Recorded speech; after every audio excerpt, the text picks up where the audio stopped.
The snow was falling thick, soft flakes brushing across my windshield like static. I could see the outline of my mother's house at the end of the cul-de-sac, warm windows glowing gold, the same light I used to run toward when I was little. In the seat beside me, a stack of neatly wrapped gifts rustled every time I hit a bump. I had picked each one carefully, a baking set for Sophie, a puzzle for her daughter Riley, and a vintage jazz record for Mom. I parked, turned off the engine, and just sat there, watching the snow gather on the hood. My hands were shaking, but not from the cold. This was the first Christmas since Mom's stroke that I hadn't been the one organizing everything. No long lists, no errands, no cleaning before the guests arrived. For once, I was just showing up. Maybe, finally, that would be enough. When I reached the porch, the wreath I bought last year still hung on the door. The bow was a little faded, but I smiled anyway. I rang the bell. Inside, I heard laughter, Mom's low voice, Sophie's brighter one, the clinking of glasses, and Riley's giggles cutting through the noise. The sound hit me like a memory. The door opened. Mom stood there in a deep green sweater, her makeup perfect, her face pulled tight into a polite expression that didn't reach her eyes. Behind her, the living room glowed, the tree sparkling. Sophie kneeling to tie Riley's shoes. Someone pouring wine. "Hi, Mom," I said softly. "Merry Christmas." Her hand tightened on the doorknob. "Lena, you shouldn't have come." The words didn't land right. I blinked, waiting for the smile that usually followed. "I'm kidding. Come in." But it didn't come. "What do you mean?" She kept her body angled, blocking the doorway. "It's just, tonight's for family." "I am family," I said. My voice cracked in the cold air. "Not tonight," she replied. Quiet but sharp. "Things have been tense enough lately. I don't want arguments. I just want peace." Behind her, Sophie looked up, saw me, then looked away. Riley tugged on her sleeve. "Who's that?" Mommy Sophie whispered something I couldn't hear. Mom didn't move. The warmth spilling from the living room brushed my face, then retreated as she pulled the door closer to her chest. "I didn't come to fight," I said, forcing my voice steady. "I brought gifts. I thought I know what you thought." She cut me off. "But you make everything complicated. Lena, you always have." The silence stretched. I could feel the cold seeping through my coat, crawling up my fingers. "Finally," she sighed. "Go home. Sweetheart, don't make this harder than it needs to be." The door closed before I could answer. I stood there for a moment, staring at the wreath, the faded bow shifting in the wind. Then I turned back down the steps, the snow crunching beneath my boots, the gift bags swaying at my side. By the time I reached my car, the laughter from inside had already faded into nothing. I didn't start the car right away. The headlights from the house still cut through the snow, a steady glow I used to call home. My hands were numb, the paper handles of the gift bags digging into my palms. The front door opened again. Sophie stepped out, holding a coat around her shoulders. Her voice was cautious, the same way she used to talk to Mom when she knew trouble was coming. "Lena, wait," she said. I turned slowly. "You didn't have to come out." She exhaled, her breath rising in the cold. "Mom, she's overwhelmed. You know how she gets when people surprise her." I told her I was coming. She said she didn't see your message. I called twice. I said, sharper than I meant to. She just didn't answer. Sophie hesitated, glancing back toward the door. "It's been a hard year. Riley's been sick, Mom's been anxious, and with Greg moving in." "So I'm the problem now?" "I didn't say that. You didn't have to." Sophie looked down, her hair falling across her face. "You come in, and things change. Mom starts talking about the past, about how you used to take care of everything. It makes her feel guilty. She says it makes her feel small." I let out a short, cold laugh. "I paid the mortgage so she wouldn't lose the house. I didn't know that made her feel small." "You don't understand." Sophie said quietly. You always make her feel like she owes you. I never asked for anything. That's exactly it, she whispered. It's like you're waiting for her to notice how much she's failed. The wind pushed between us, sharp and dry. I looked at my sister, her eyes glossy but steady. She was pleading for peace, but not for me. I brought Riley a gift. I said, a snowflake puzzle. She'll like it. Sophie nodded but didn't reach for the bag. Maybe I'll pick it up later. From the doorway, Mom's voice carried faintly. Sophie, come inside. It's freezing. Sophie took a step back. You should go home. Lena, please. I stood there until the door closed again. Then I turned toward the street, the wind rising behind me like applause for an ending I never agreed to. I sat in the driver's seat with the engine off and the gifts on the passenger side like witnesses. My phone screen lit my palms. The last message to Mom still showed as read. Months earlier, I had stood in her kitchen with a folder of bills. Your grace period ends Friday, I said. Mom folded her arms. You always bring problems with paperwork. I brought a solution, I said. I will cover the mortgage until you stabilize. Her chin lifted. I do not need rescuing. You need a roof that is yours next month, I said. She stared at the floor, then at me. If you do this, do not throw it back in my face. I do not keep score. I said, you keep records, she answered, softer but cutting. When the hospital called after her small stroke, I met the billing clerk in a beige office. We can set up a plan, the clerk said. Mom sat beside me, lips pressed thin. I will pay it outright, I said. Mom's voice slid in fast. We will split it. You are out of work, I said. I am not your burden. She said, you are my mother. I said, she is my pride. The clerk muttered without looking up, and Mom's shoulders squared like she had won. Sophie's tuition came due the same spring. She called at midnight. Deadlines are tomorrow, she said, crying. Send the statement, I said, already opening my laptop. I will pay you back, she said. Finish the semester, I said. She exhaled like air, returning to a room. Mom said you would say that. What did Mom say she would do? I asked. She said you would handle it, Sophie whispered. Did she ask or assume I said? She said family takes care of family. Sophie answered. I heard her. I said, during the first wedding, we stood in a rental hall that smelled like frosting. The DJ canceled an hour before the ceremony. Sophie gripped her phone. He backed out. I am ruined. You are married in 2 hours, I said. You are not ruined. No music, no first dance, no nothing, she said. I called a contact from work who owed me a favor. I need you here in 1 hour. I said into the phone. That is tight, he said. I will make it worth your time, I said. He arrived with speakers and cables. Sophie hugged me with a sob. I knew you would fix it. Mom adjusted Sophie's veil and nodded at me without a word. After a storm ripped shingles free, I met the roofer in October. He pointed at the sagging line above the porch.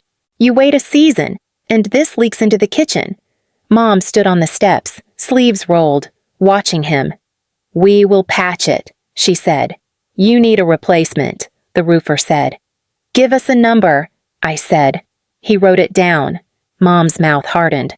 Absolutely not, she said. You can fight the wind, the roofer said, but the wind keeps the score. He walked to his truck. Mom turned to me. You love to solve things that are not yours. You live here, I said. You live to be right, she said. When the water heater died, I met the plumber at dawn. Old unit, he said. It gave you everything it had. Mom hovered in a robe. We have kettles. We can wait. You have a heart condition, I said. You need hot water, Sophie texted as we stood in the hall. Can you pick up Riley at noon? Mom needs rest. I typed back, yes. Mom glanced at my phone. You answer faster to her than to me. I answer to the house, I said. You answer to your need to be the hero, she said. When Greg began leaving his shoes by the door and his jacket on the dining chair, I tried to welcome him. He made a show of drying dishes and stepping aside when I reached for a cabinet. "Good to finally meet you," he said once, shaking my hand. "You have been around for months," I said. "I stay out of the way," he said. Mom touched his arm. "Greg knows how to keep the peace." I glanced at the stack of envelopes on the counter. Peace is expensive. Mom's jaw worked. "Your tone is the price." Greg cleared his throat. "Everyone is doing their best. I am paying for everyone's best." I said. Mom set a glass down harder than she meant to. There it is. On a Sunday afternoon. I found Sophie in the driveway, sitting in her car with the engine off. "I need a little help," she said, eyes swollen. "How much?" I said. "Just until after the wedding," she said. "You already had a wedding," I said. "This one is different," she said. "Then find a different way to fund it," I said. She froze, then laughed without humor. "There it is. Boundaries," I said. "Punishment," she said. Mom stepped out onto the porch as if she had been waiting. "She is stressed." Mom said. "She is entitled." I said. Mom's look sharpened. "You were kinder when you were useful." "I was invisible when I was useful," I said, back in my car outside the same house. I placed the gifts on the floorboard so they would stop rattling. My phone buzzed once, then twice. Sophie's name lit the screen, then faded. I pressed my thumb to the glass and let the call ring through. The snow kept falling. The records were in my head whether I wrote them down or not. The next evening, I sat on my couch with the lights off, the apartment dim except for the glow of my phone. I hadn't heard from Mom or Sophie all day. When Sophie's name finally flashed on the screen, I let it ring once before answering. "Lena." Her voice was soft, almost childlike. "Can we talk?" I said nothing. She filled the silence. "Mom didn't mean to hurt you." She panicked. "You know how she gets when things feel tense." "Tense," I said. She looked me in the eye and said I wasn't family. Sophie sighed. "You always take things the worst way. I take them the way they're said." "I'm trying to fix this," she said. "You're not helping. Helping what? Your comfort her guilt." "I'm helping you," Sophie snapped. "You don't see how cold you sound sometimes." "Mom's afraid of that. She's afraid of me. She's afraid of how you make her feel," Sophie said quietly, "like she owes you, like she'll never measure up." I closed my eyes. I paid the mortgage to keep her house. That's not guilt. That's math. "She never asked you to," Sophie said. "She didn't have to." Sophie exhaled, the sound uneven. "She just wants peace. That's all. Peace built on pretending I don't exist." I said. "You're twisting this," she murmured. "Am I?" The silence grew thick. Then I heard movement on her end, a chair sliding, a soft clatter. She hadn't hung up. Another voice joined, muffled but clear enough. "Mom, she always turns everything into drama," Mom said. "Even now." "She's just hurt," Sophie said, her tone lighter now, easier. "She lives to be hurt," Mom replied. "It's how she stays important." Sophie laughed a quiet, quick laugh that landed like a slap. "She still thinks paying bills makes her the good one. She thinks it makes her family," Mom said. "It's exhausting." The sound of glasses clinking followed, faint but sharp. I didn't move. The phone was still against my ear, my heartbeat rising under it. "She'll calm down," Sophie said. "She'll come back," Mom answered. "She always does. She needs to be needed." I ended the call before either could speak again. For a few seconds, the apartment was completely silent. Then the phone lit up once more, a new message from Sophie. "Sorry. Didn't mean for you to hear that." I stared at it until the screen went dark again. My hands didn't shake this time. The words echoed in the dark, colder than the air outside. I set the phone face down on the table, and the only sound left was the faint ticking of the wall clock, counting through everything that had just changed. I drove aimlessly for almost an hour, the phone still face down on the seat beside me. Snow streaked past the windshield, white against black, a blur that matched the noise in my head. When the tank light blinked, I pulled into an empty gas station and parked beneath a flickering sign. The silence pressed heavy. I reached for my laptop, opened it on the steering wheel, and tethered it to my phone's hotspot. The glow lit my hands. My name was still listed on every account: mortgage, electricity, internet, insurance. Each login felt like unlocking a door I had once closed behind them. I hesitated, finger hovering over the first button. Then Mom's voice replayed in my head. She thinks paying the bills makes her family. I clicked cancel autopay. The screen asked for confirmation. Are you sure? Yes, I whispered. Electricity next. Then Wi-Fi. Then the homeowner's insurance. I removed my card from every profile, one by one. The last tab was health coverage. I had added Mom as a dependent after her stroke 2 years ago. She never thanked me, but she never questioned the refill deliveries that arrived each month either. I opened the form and unchecked her name. A warning popped up. This change will take effect immediately. I stared at it, the hum of the car heater filling the space. I thought of Sophie laughing, of Mom saying I used pain to stay relevant. I clicked confirm. My inbox began to buzz with confirmation emails. The screen filled with the same words again and again. Your payment has been canceled. I leaned back, hands trembling slightly, then still. It wasn't revenge.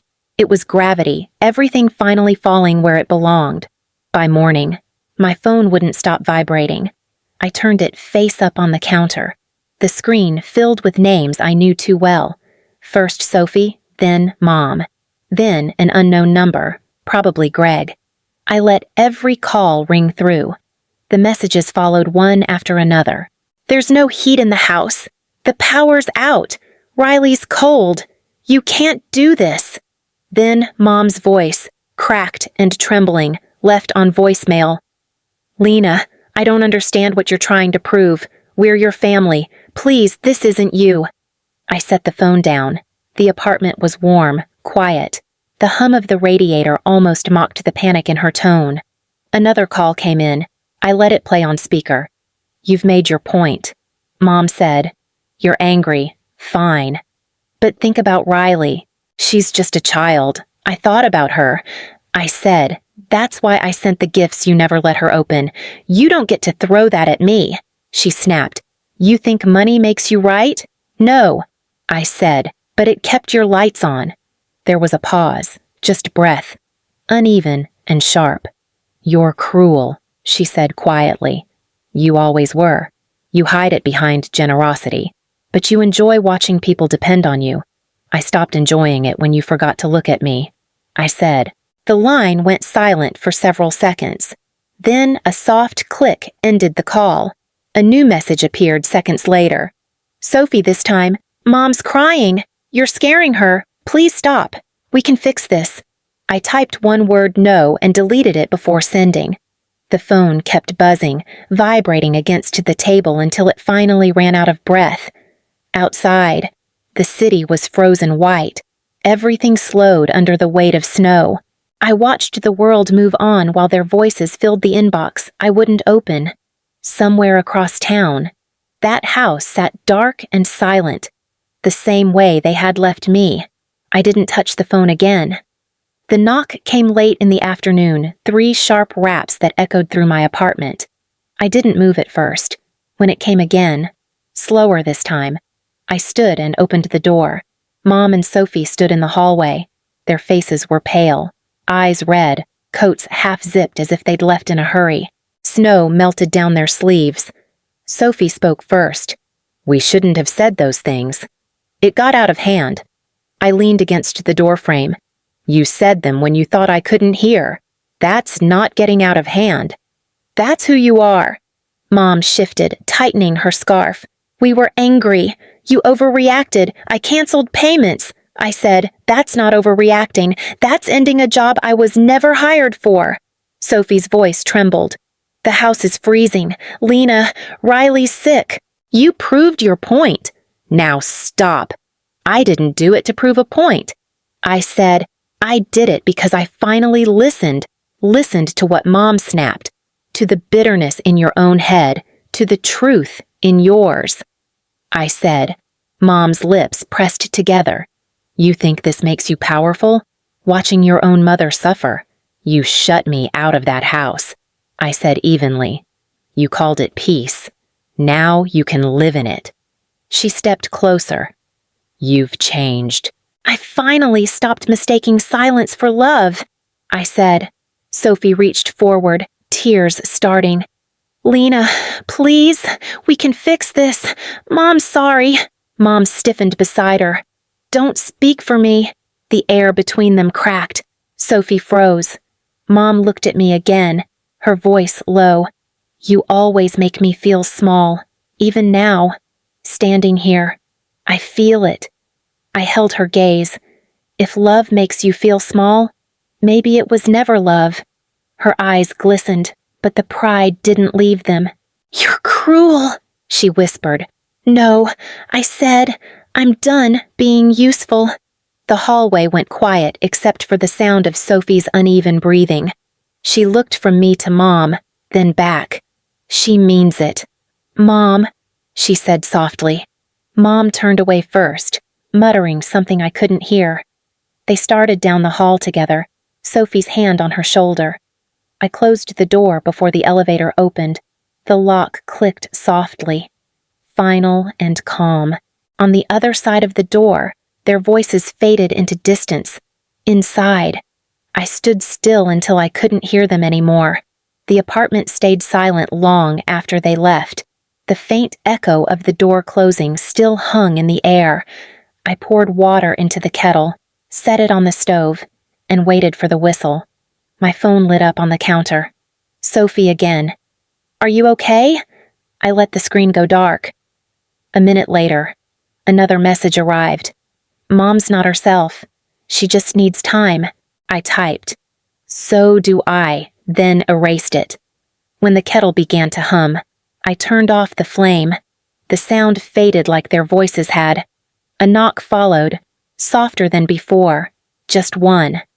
I opened the door a few inches. Sophie stood there alone, her hair damp from melted snow. She didn't want me to come. She said, I figured. She's sitting in the car. Sophie added, she won't talk. She never does. I said. Sophie swallowed hard. She's scared you won't forgive her. I don't think she knows what forgiveness means. I said. It's not forgetting. It's stopping the same cycle. Sophie hesitated. You always sound so sure. I'm not sure. I said. I'm just tired. She nodded, eyes glassy. Riley keeps asking why you didn't come for Christmas. I told her you were busy. Tell her I was home. I said, that's true enough. Sophie's lips parted like she wanted to argue, then closed again. She took a slow step backward. Good night, Lena. Good night. When I shut the door, no echo followed. The quiet didn't hurt this time. It just settled. The morning came quietly. I woke to a pale stripe of light cutting across the floor and the faint hum of the radiator. My phone lay beside the bed, dark and still. For the first time in weeks, no one was calling. I made coffee and sat by the window. The city outside was slow, muffled under a thin layer of snow. When I lifted the mug, the warmth stung my fingers, then softened. The knock came once hesitant.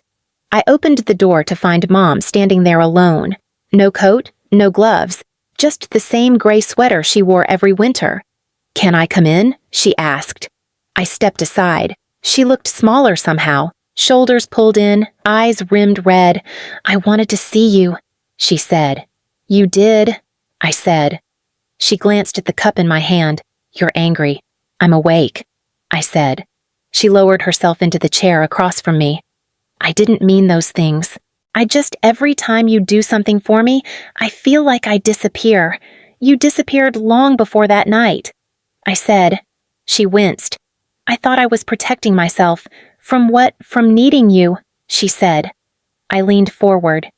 You were supposed to need me. I was your daughter. That's what family is for. Her breath trembled. You don't understand what it's like to be loved out of obligation. I do now, I said. She looked down at her hands. I don't expect you to forgive me. I already did. I said, that's how I know I'm done. She nodded, eyes glistening. You sound like your father. He used to walk away before I could explain. I'm not walking away to win, I said. I'm walking away because staying costs too much. She stood, smoothing her sweater. You really mean that? I do, I said. At the door. She turned once more. I hope you find peace. I already have, I said. When she left, the apartment filled with the sound of quiet, again, steady, calm, almost kind.